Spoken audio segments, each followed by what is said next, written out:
Welcome, everybody, to a special edition of Millennials Are Killing Capitalism Live. This was something we threw together on short notice. I was actually away this weekend. Otherwise, we would have done it sooner. But there is, importantly, a hunger strike that T Hoxha has been engaged in for. Calla will give me the details, but it's 20 something days at this point, I believe, in the UK. And she is a Palestine Action protester, direct action um, defendant in the UK. And so we'll get some details on that. There's ways people can support. There's a toolkit right in the show description. So before we get into anything, just want to alert people to that and to suggest that they pull it up, and we'll talk about what you can do. But all of it is pretty simple in terms of what you can do to help T Hoxha get the demands met. And additionally, we're going to talk about Casey Goonan, who is actually somebody that I didn't know personally, but have had have talked to over the years, exchanged stuff with in the prisoner solidarity work that KC had been a part of for a long time before becoming a political prisoner themselves. And so we'll talk a little bit about KC, their case, and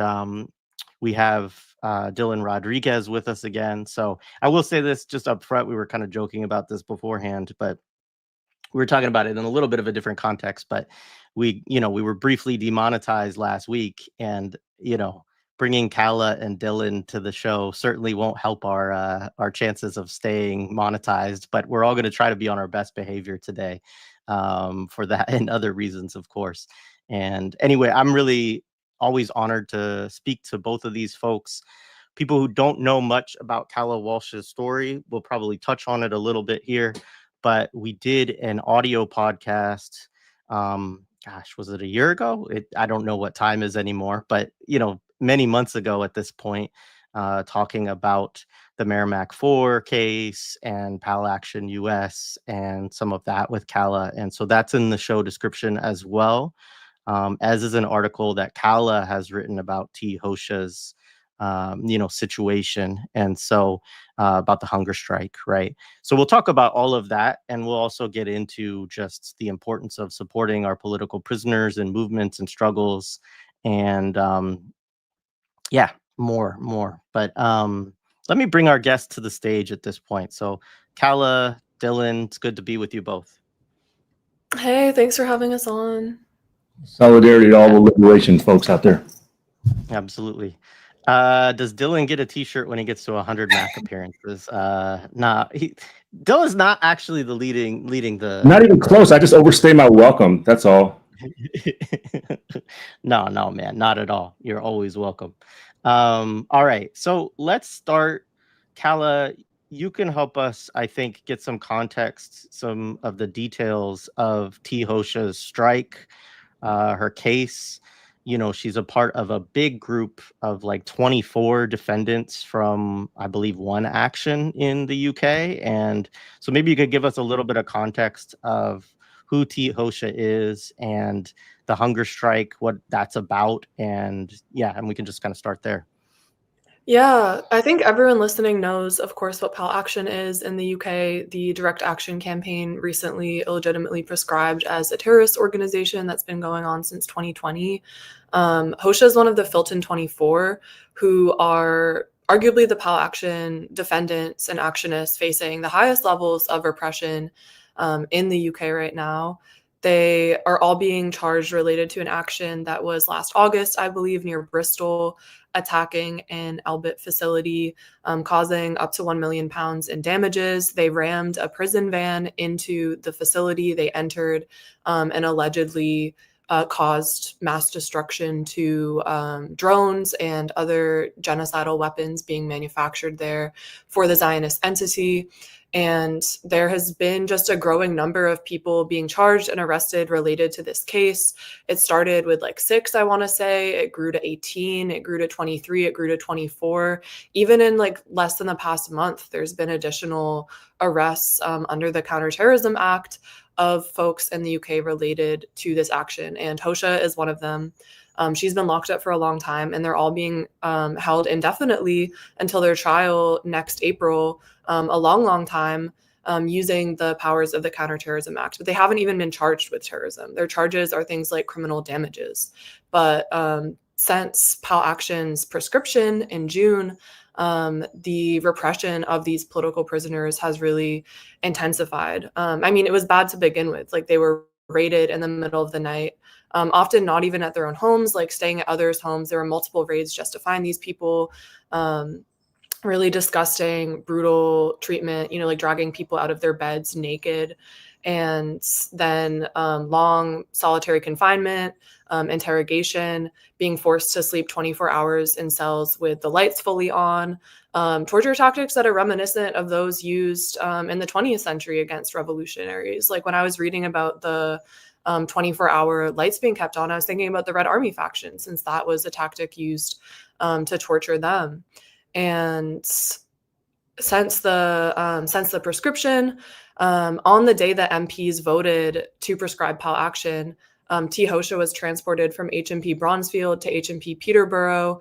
And since then, the unfair treatment of the prisoners has really, really escalated. They are constantly being harassed and singled out by guards, called terrorists, having certain privileges that make prison life somewhat more bearable taken away. And specifically, they're really being isolated from other inmates because the prison authorities don't want politicized inmates, organizing other prisoners or raising their consciousness. And they're not used to dealing with such a large number of political prisoners, politically conscious prisoners. And so they're moving them around all different facilities, making it much harder for their families to go and visit them.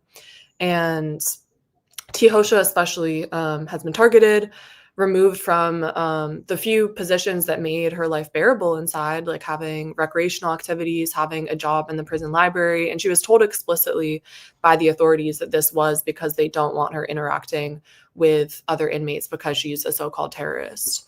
So she is on day 23 of her hunger strike as of today.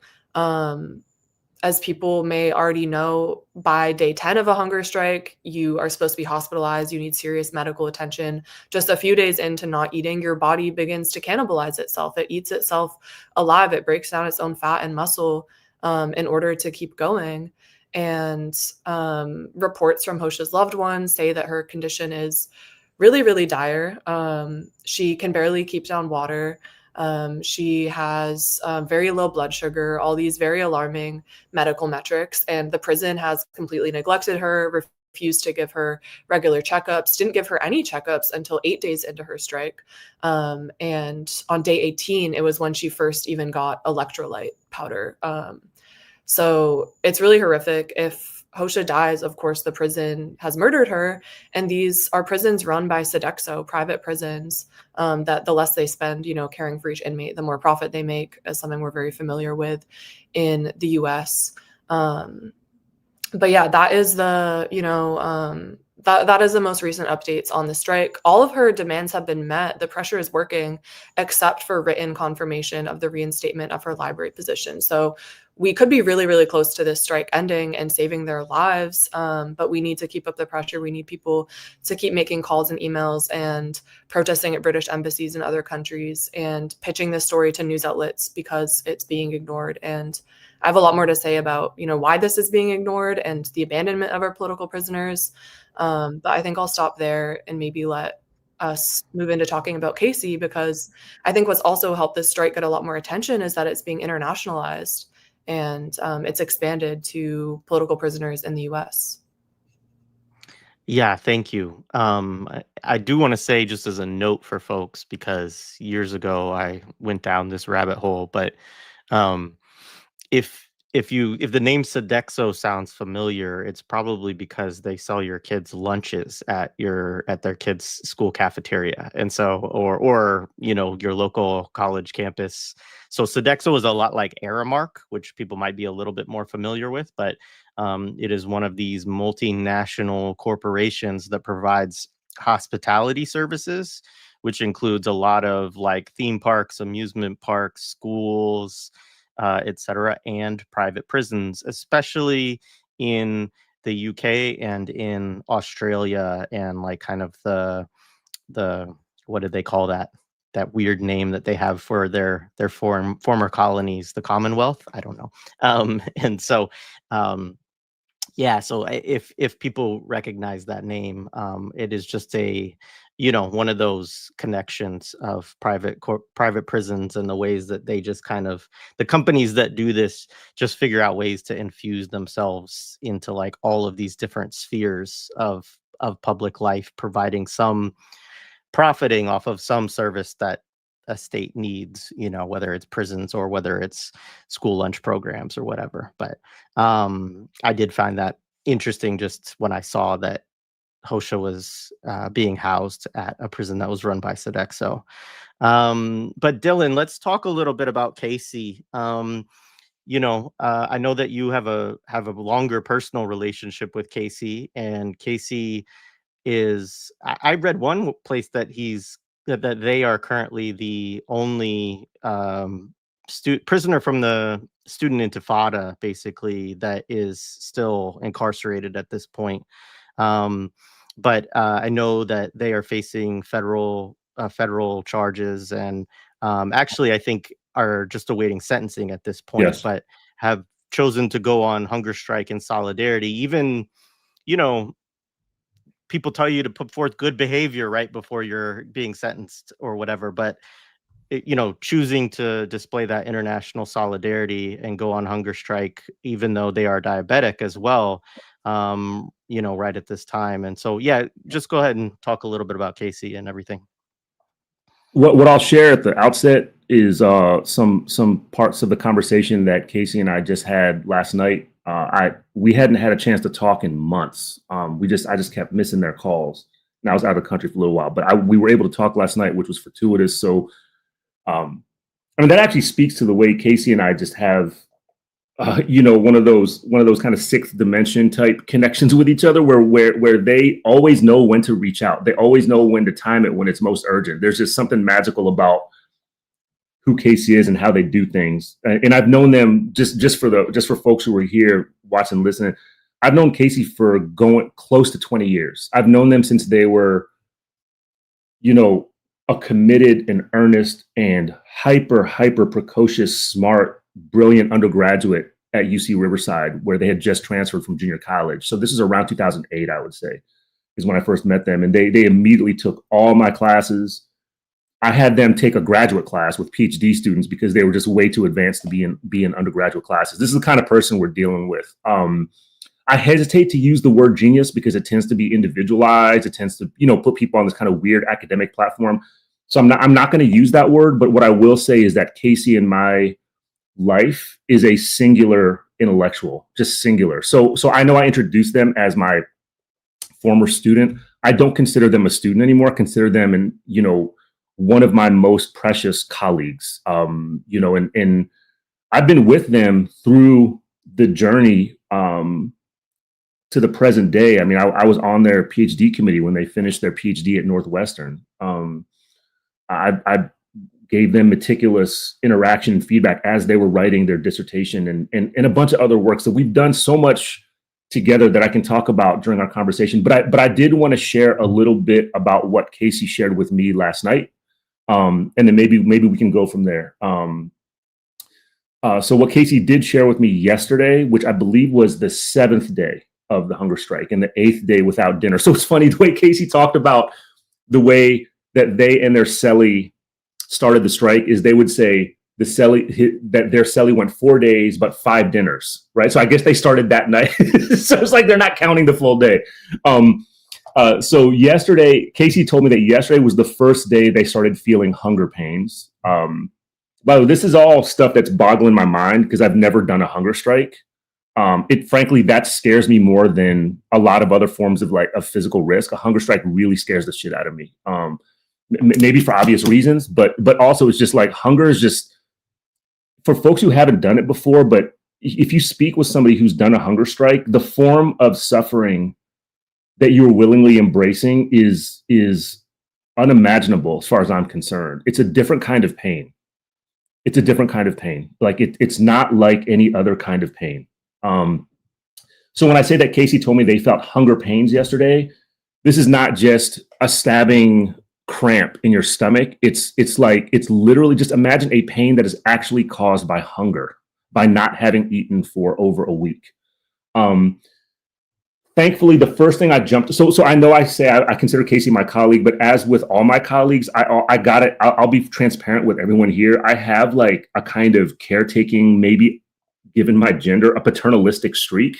I'll admit to it. Like I always want to like talk to people and make sure that I'm being maybe even overbearing about making sure you're taking care of yourself. And I will, and I'll impose on you, right? And I'll be like, no, you got to do this. So like, I apologize for that, but I will say that's my first impulse when I picked up Casey's call last night. Thankfully, they cut me off at the pass and they said they are taking vitamins, like basically a vitamin drink.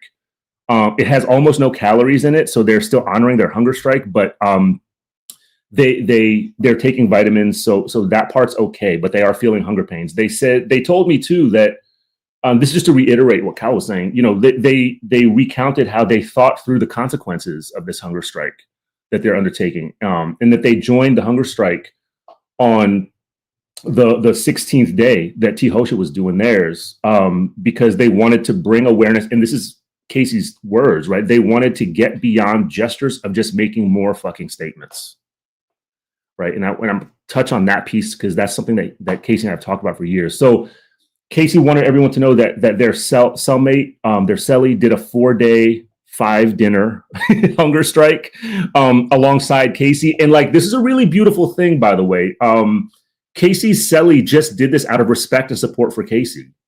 They knew nothing about T Hoxha's strike. They just did it because their cellie was doing it. So like, we can come back to this too. This kind of echoes with how I think a lot of incarcerated people's organizing, what we would just generally from the outside view or understand as organizing, this is what catalyzes it. It's like a kind of intimate, spatial affinity and solidarity with somebody who you are forcibly locked up with, right? So there's something deep about that Casey wanted me to know about their cellie.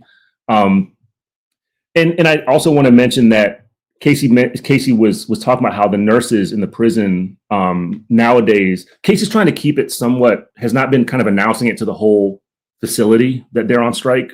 People know, but they're not running around screaming at everybody.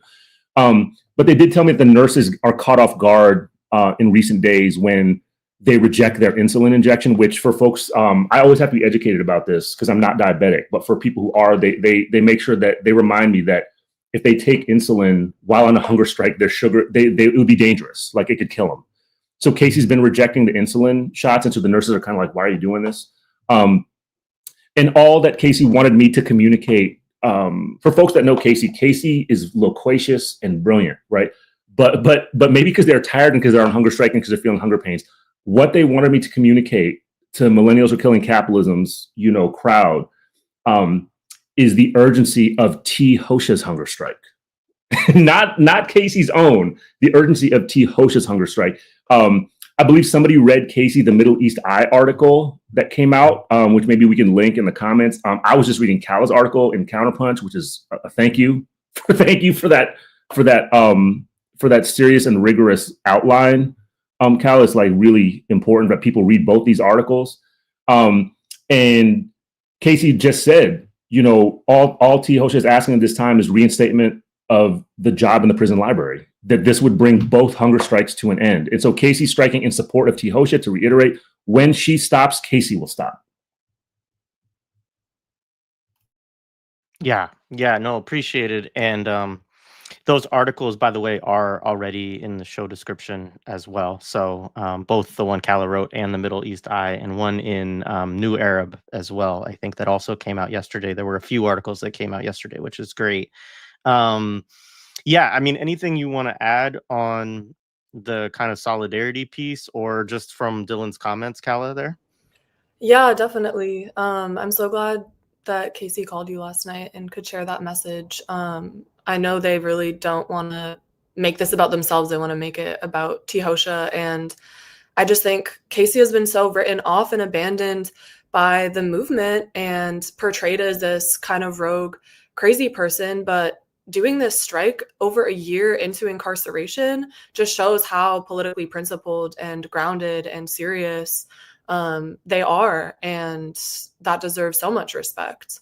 To reiterate what they said in their statement, solidarity is action, it's not words. And I think I'm just like seeing this action and the level to which like many organizations that kind of self-appoint themselves as movement leadership, the level to which they are just ignoring this and not using their platforms, not even like taking 2 seconds to retweet a statement or retweet the call to action, for which they could mobilize thousands of people. I think it is really despicable, and it speaks to the broader abandonment of people facing repression in the movement, and kind of the inadequacy of the current prison support infrastructure that exists, which I know Casey's like dissertation, I think, focused on this, and that's something I really want to read and learn more of their perspective on. But again, coming back to this idea, like solidarity is action, it's not words. Casey, Hoxha, all the people locked up right now in the so-called Palestine solidarity movement are being repressed because they did something material. Like they didn't just stand on a corner and hold a sign or send emails to their Congress members. They resisted.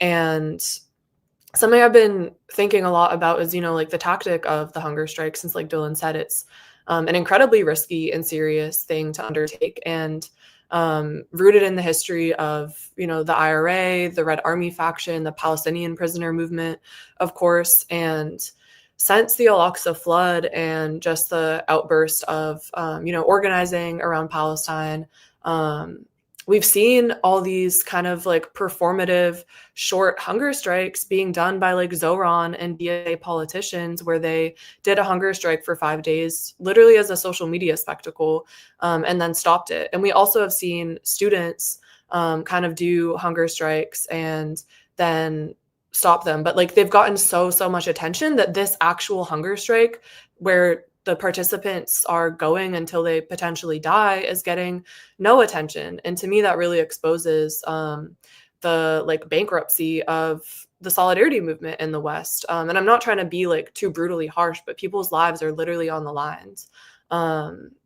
And I don't think like the hunger strike is a tactic that makes sense outside of captivity. Hoxha and Casey are doing this because their bodies are the only weapons that they have left to use. Whereas those of us on the outside, I think, we should be strengthening ourselves to resist. We shouldn't just be weakening ourselves as this kind of like self-absolution, like proximity to suffering. I mean, I have critiques of like the intentional arrest tactic in the same vein, because I think it's kind of this thing where you can be like, oh, I got arrested for Gaza, I got a hunger strike for Gaza, I suffered for Gaza, as if like proximity to suffering makes you more revolutionary, when no, we need to be building resistance. And so I think when we're thinking about like who the leadership of the movement is, I look at Casey and Hoxha. I don't look at NGOs. And I think this moment is really exposing a lot of these contradictions, and it's exactly what Casey wrote about in their statement and what has been written about by Casey's comrades. But to build a resistance here, we need to actually center our political prisoners in actions, not just words. And we need to dismantle like the counterinsurgent leadership that is steering this movement in the wrong direction, in my opinion. I appreciate you all of that, Calla, and I do want to dig into a little bit with both of you, kind of why we think this is that prisoners, political prisoners, are so ignored in this generation, which I think is a really accurate statement. I mean, I remember doing an episode around George Floyd, protesters that were, and I think it was uprisingsupport.org, which was a autonomous network that sprung up to do prisoner support with them. And it, I can only speak about this in terms of like metrics, right? But behind the scenes, I could just see how little viewed this episode was, right? How little attention that it gathered, which, also, I believe, probably translates to not very many people translating from watching it over to actually figuring out, okay, I'm going to participate in this campaign or adopt one of these, and so on. And I mean, it's true within elder political prisoner support networks too. I think a lot of times people hear the names and they think, oh, Sundiata Acoli, who's now, out or whatever, but that these actually have large support committees or support networks, and it's just not true. It's really usually a handful of people that are doing the organizing and then maybe sending out stuff to slightly larger groups of people, but it's just not something that a lot of folks, participate in. So before I do that, I do want to say just one thing on something that you said, Calla, which is sort of Casey and their political analysis and everything. And I'll just say, like, I don't think I've ever encountered someone who did as much like reading and study and dissemination of study. And again, this is pre their incarceration. Like, they were just constantly always sending zines and, different things around and doing that kind of work. And so somebody who's been in deep study for a very long time. And so whatever people think about the choices of people in terms of how they do political action or whatever, Casey approached all that as a very informed person. And I thought it was interesting actually going and reading some of the, government statements around Casey and so on. And one of the things that they highlighted was that, in accepting Casey's guilty plea, basically, that part of it was Casey acknowledging that I was trying to influence the activities of the US government, right? And so, this to them, right, this puts Casey possibly in the category of terrorist, right? Because if you use nonviolent means, quote unquote, or direct action to influence the opinion of your government, then they consider this to be outside of the field of the ways that people can,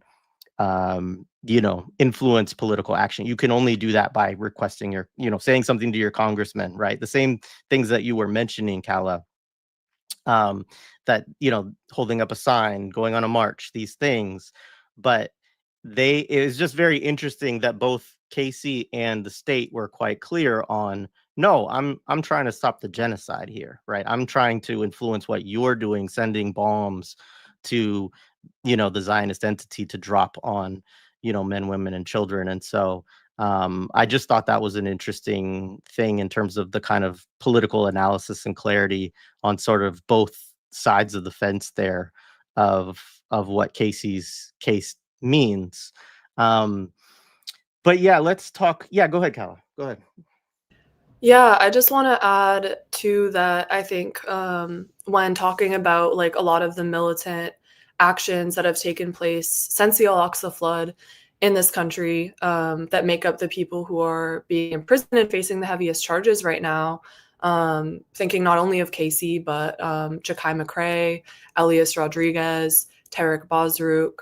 I'm sure there's more folks we're missing. I mean, Mohammed Soleiman, the alleged attacker in Boulder, Colorado.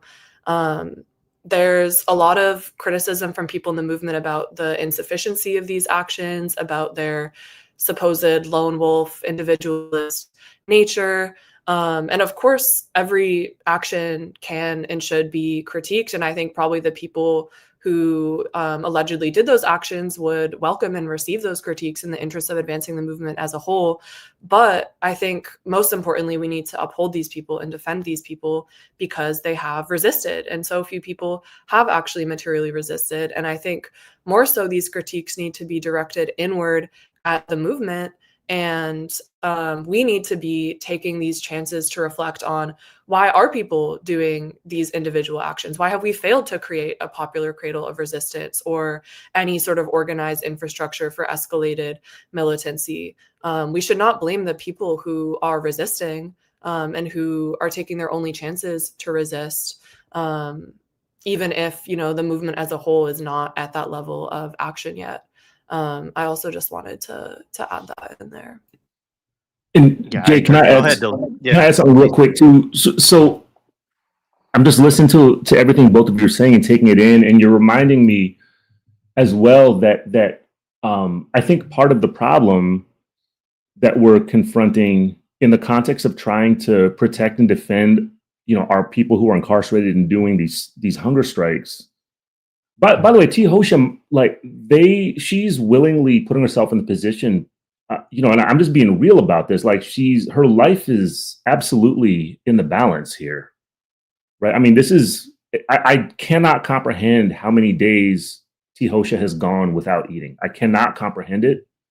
And as Calla has already mentioned, and Calla and others have written about, I mean, this is really bad. I mean, this is really bad. And it's over a fucking acknowledgement that they will remain employed in their prison library job. That's it. This is not about like, release me now. This is like, stop engaging in petty punitivity while I'm already incarcerated and waiting to go through this process. And it's principled, right? So I just want to reiterate that. But I also want to say that part of the thing that contributes to the problem are the forms of high profile performativity. And I mean like shallow performativity.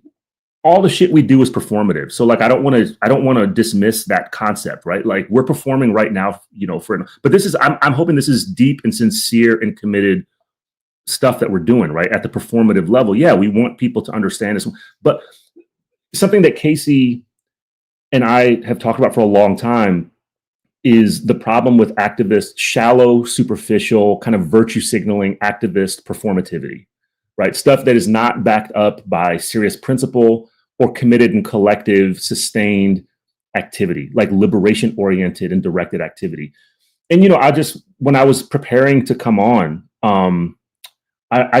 this went right by me. I saw this high profile letter that was written to The Guardian that was signed by 50 plus, most of them anyways, globally kind of prominent, recognized academic types. Many of them are my friends and some of them are my teachers. So I'm not hating on it in that way. But I do want to say that when I scanned that list of signees for this high profile letter that was supporting Pal Action, right? It's like protesting the ban on Pal Action. So like, cool. I'm glad people did that. But like, don't let it be lost that for many of us who are actually at some level on the ground trying to do liberation and solidarity work for Palestinian liberation struggle, not just for a ceasefire, not just to, curb and reform Israeli genocidal activities, but like for Palestinian liberation, right? That like many of these signees, and I won't drop names here just because it's not worth it. Many of the signees of this letter are the very people who've earned a reputation for being accommodationist and overly friendly toward university administrations, including and especially in the context of encampments that were disrupting business as usual and that were facing police and administrative repression.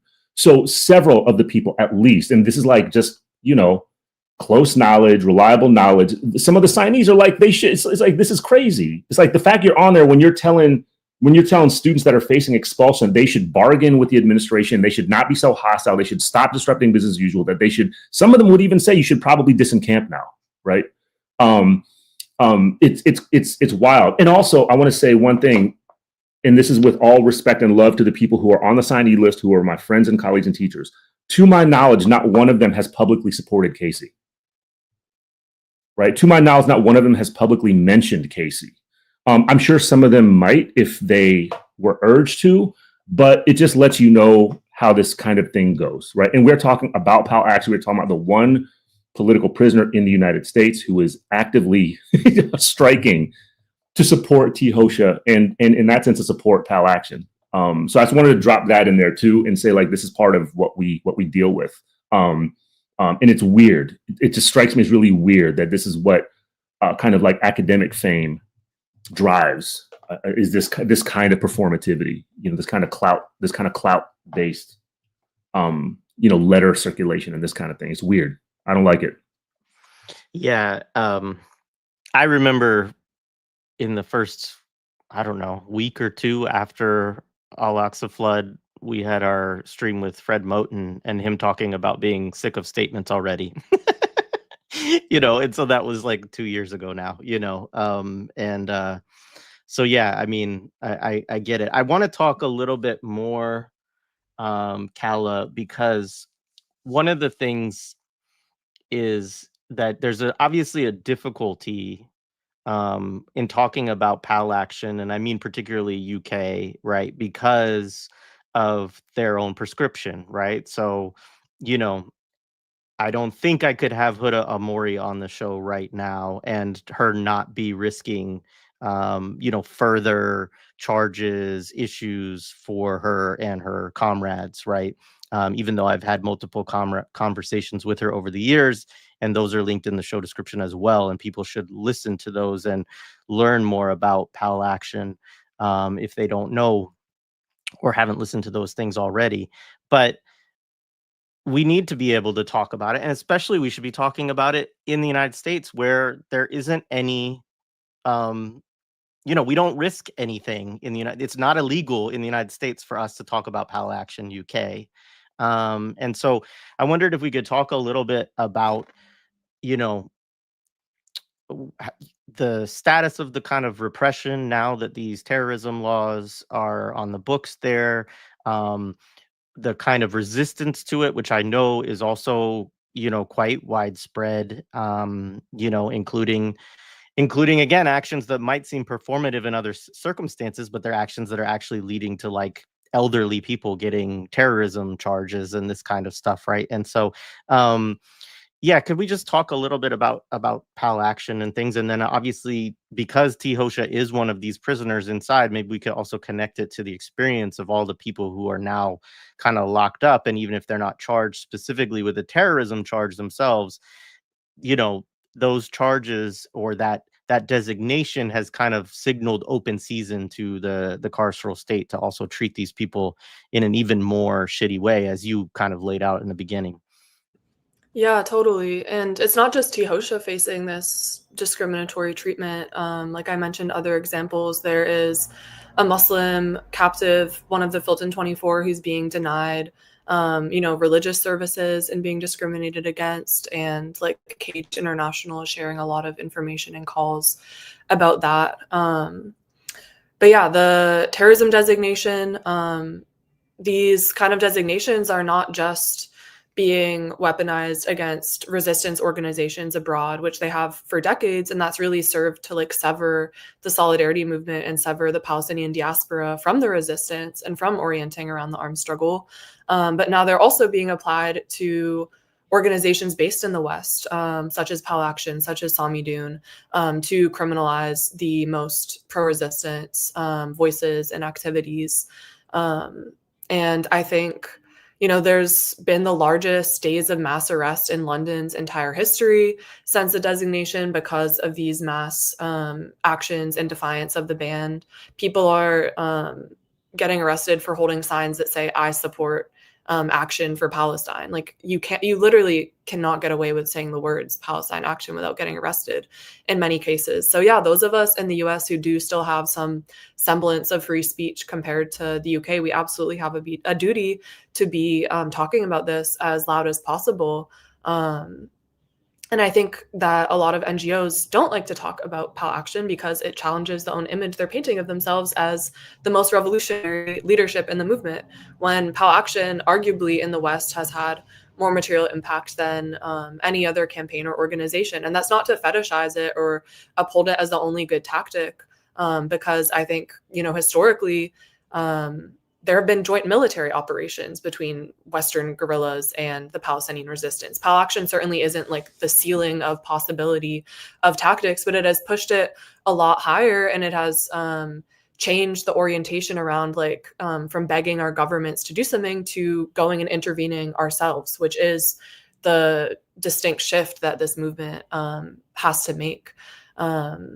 So there's going to be a hearing challenging the ban in November, I believe. And so it's not like a lost cause. We shouldn't, talk about it as if there's no possibility of reversing this ban. But also, of course, as repression escalates, we have to theorize what comes next and how we need to advance and change tactically. And I think people in the UK have been incredibly clever and creative in how they're doing this, in the launch of new groups under different names that are essentially carrying out the same work, but also escalating in response to the escalating repression. There's the Prisoners for Palestine group, which folks should really follow. They're organizing demos outside of the prisons.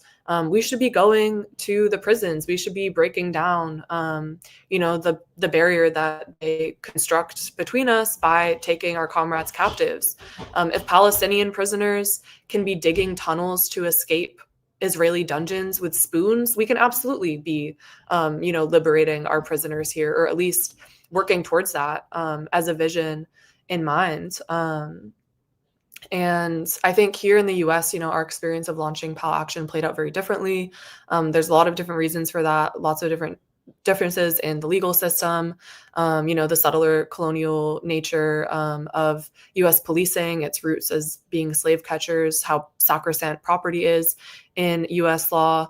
And so I think, these alleged actions that people are being charged for, where they targeted police vehicles for Palestinian liberation, should also be upheld as politically important as, targeting weapons manufacturers. If we understand, our task is to be making a revolution here and not just to see ourselves as some like detached solidarity movement. So I also want to highlight that, like, we pay a lot of lip service to these connections between like subtler colonialism and imperialism in Palestine and in the US, and between like our policing here, but that's not actually materialized in our strategy. And yeah, I think that's something Dylan probably has a lot to say on as well.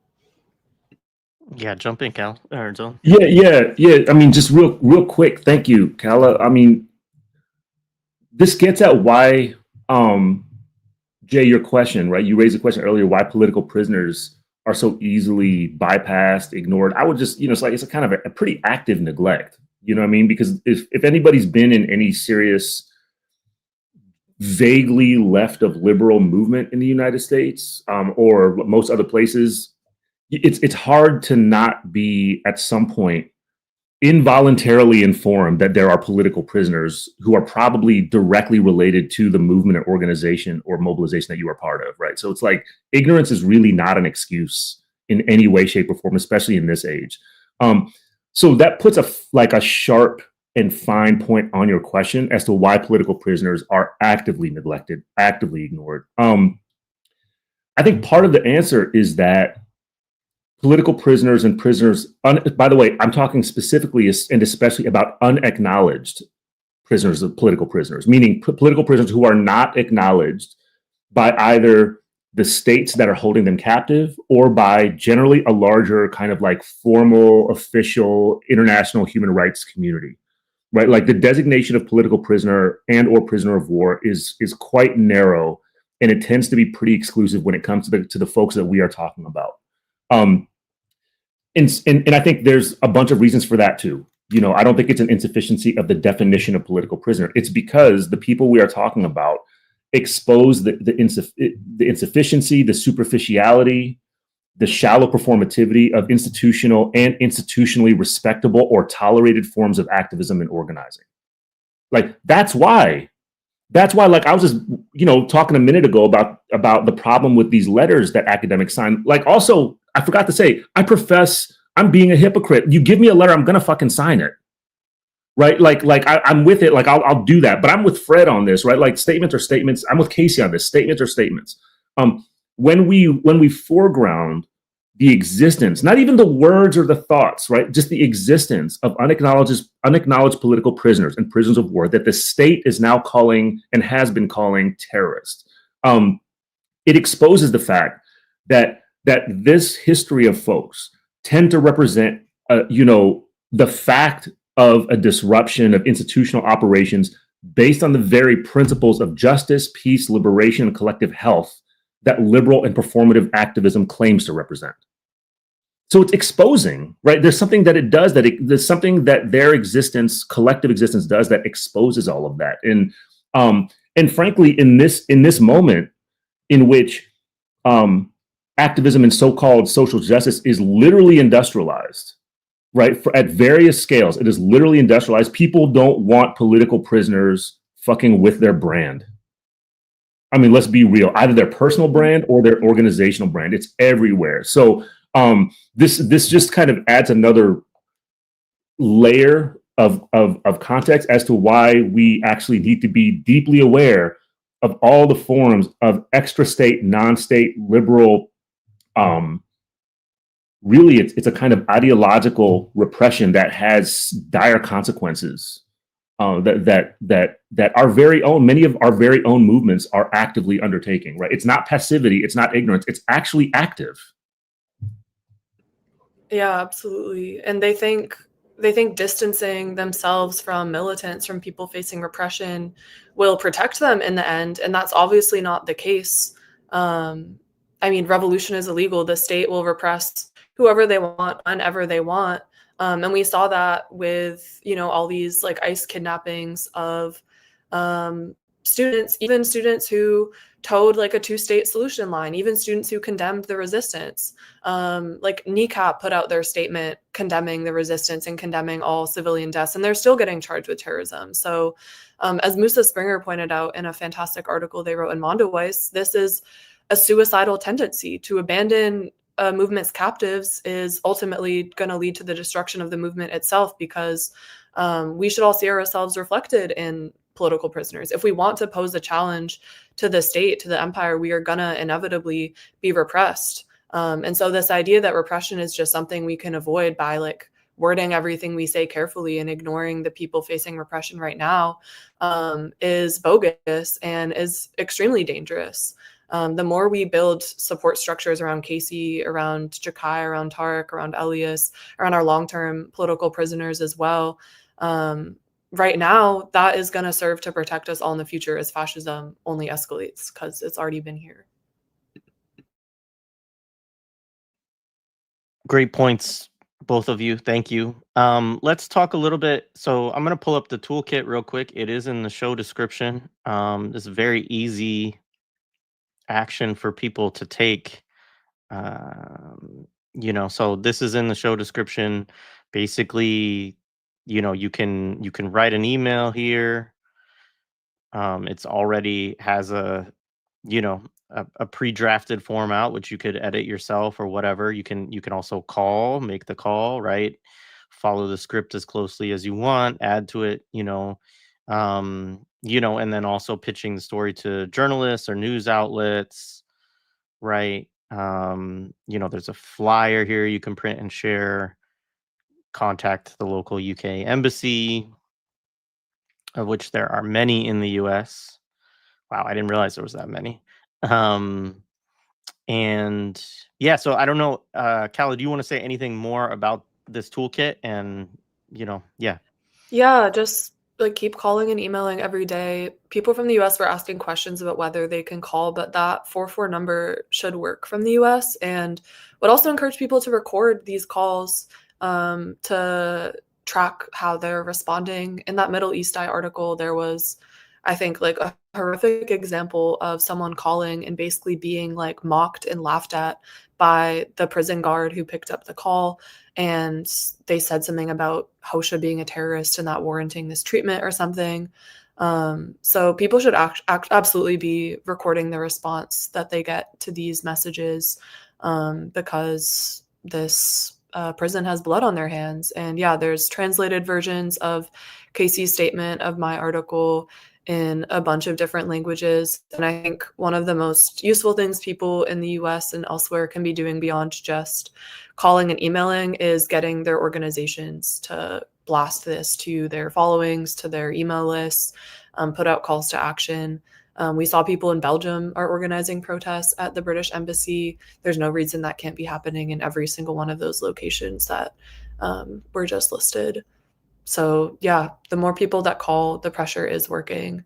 There's literally just one demand left to be reached, and that can save both Hoxha and Casey's lives. Yeah, and I think that's worth just underlining again, is that this tactic has worked in Hoxha's state, in her case. Like, she's gotten multiple demands met, important demands, and they're just kind of fucking with her on this last one. And I think at one point they had said they were going to give the job back, but then they took it away again, right? And then so that's part of why the written confirmation is the thing that they're looking for at this point. But so this works. People should support, and Thank you, Dylan. I'm going to add also to the show description a mutual aid legal fund for Casey.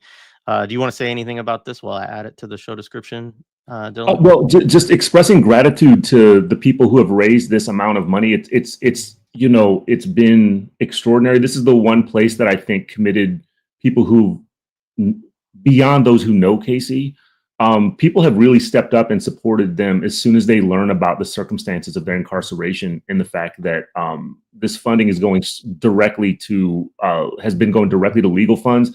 At some point, it's going to probably need to go to just supporting Casey's day-to-day while they do their time. Because again, we are awaiting sentencing. And I did want to maybe reread something from Casey that is in the Middle East Eye article, just to bring their voice back into our conversation. And this is from both Casey and their cellmate. This is from the Middle East Eye article. As captives imprisoned for our participation in the Palestinian liberation movement in the West, we have a responsibility to each other across borders to pursue our lives in prison with the same steadfastness as the Palestinian prisoners movement held captive in Israeli prisons. I just want to echo what Calla was just saying by rereading what Casey and their cellmate said just a few days ago. Yeah, right on. Thank you.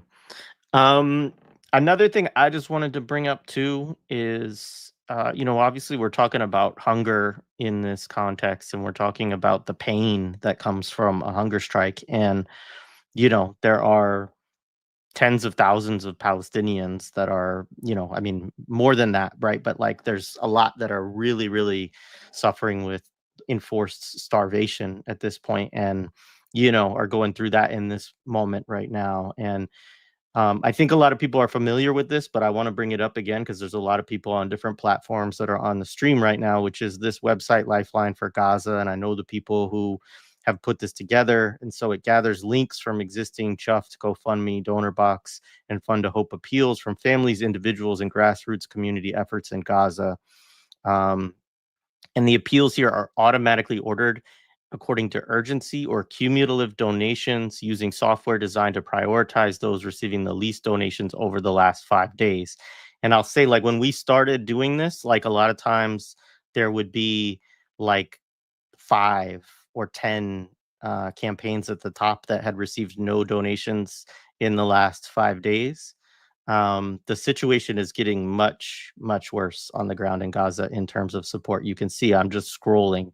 All of those red zeros, right, mean that none of these Palestinian families have received a cent over the last 5 days, and probably much longer than that in some of these cases, right?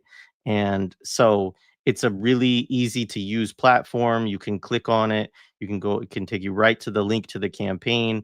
It also gives you the social media account, usually of the person in Gaza, right? So you can even connect with them, DM them, message them, boost their campaigns, and so on. And, the other part of this right now is a lot of these survival campaigns are raising money for them to be able to move out of, active warfares, areas that are being bombed, and trying to move to the south.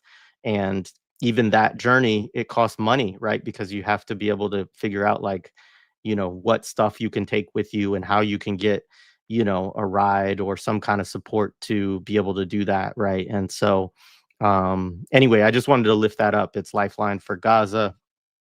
And there's also really cool stuff within it. Let me just show this one more time. If you go to Community Action, they have all types of flyers, right, that you can print out, different languages. You can take them into your communities and organize, bring them to your meetings, and so on. And I just think it's a really cool project that a lot of people have put effort into, and I like to shout it out as much as I can. But and yeah, thanks on the toolkit. Shout out to Workshops for Gaza.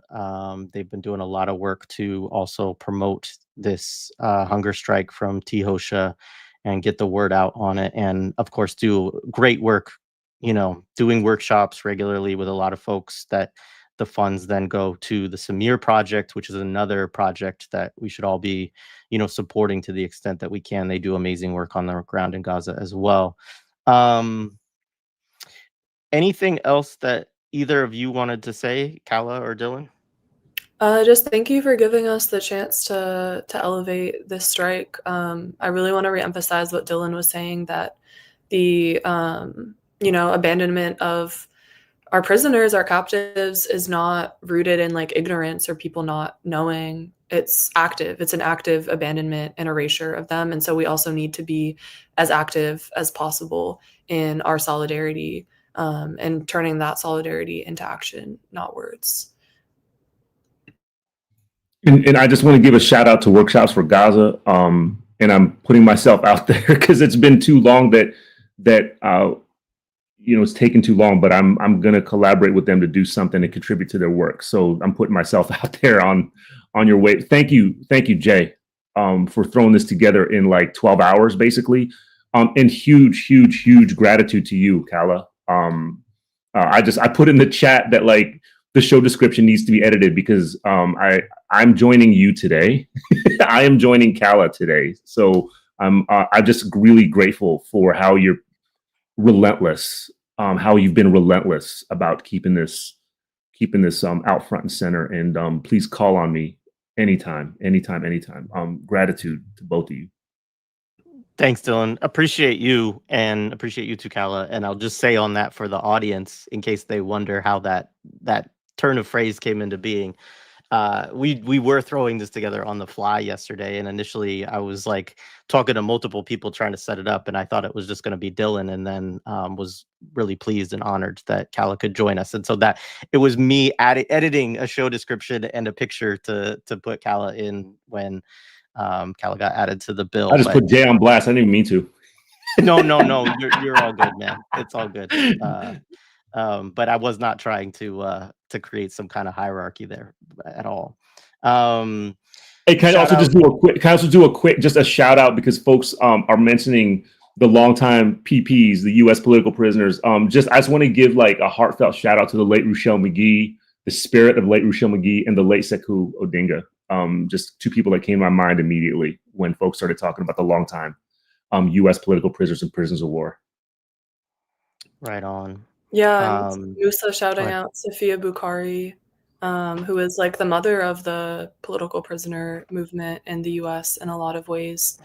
And I think a lot of her writings are really relevant to what we're talking about here. I mean, one of my favorite quotes from her is she, in an essay of hers about contradictions and resolving contradiction, she says, maybe the real contradiction is that we're not actually in this for the same reasons. We're not actually about the same things.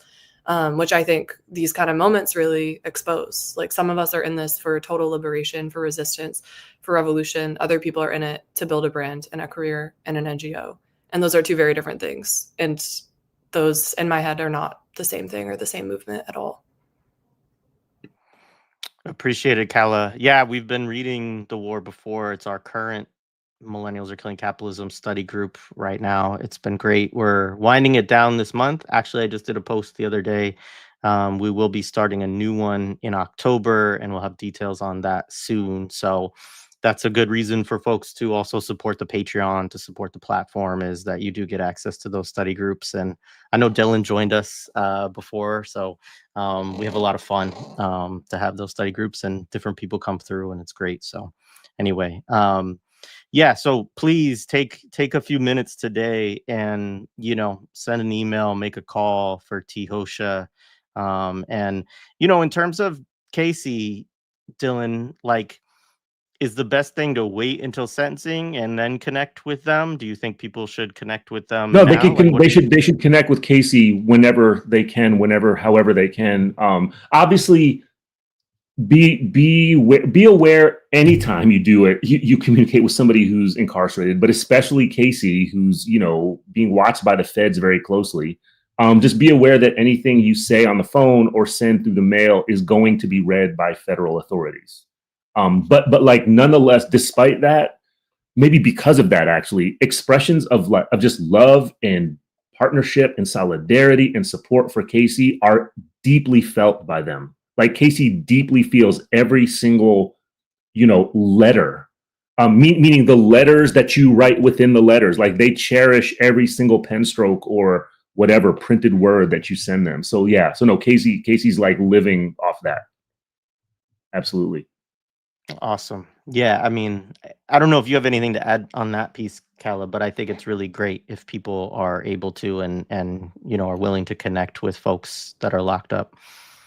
Yeah, I mean, I think the way people talk about prisoners and relate to them as if they are dead, and that's just so dehumanizing and plays into the complete erasure and abandonment of our prisoners. They are alive and they are resisting even inside captivity in the most dire conditions. And so to keep up communications is incredibly important. Absolutely. So yeah, so make sure to take a minute and go to the toolkit. Again, call, write a letter for T Hoxha, and connect with T Hoxha, connect with Casey, right? And support political prisoners. Thank you both for this live stream. It's been an honor to share the virtual stage with both of you, and appreciate everything that both of you are doing. That's Casey.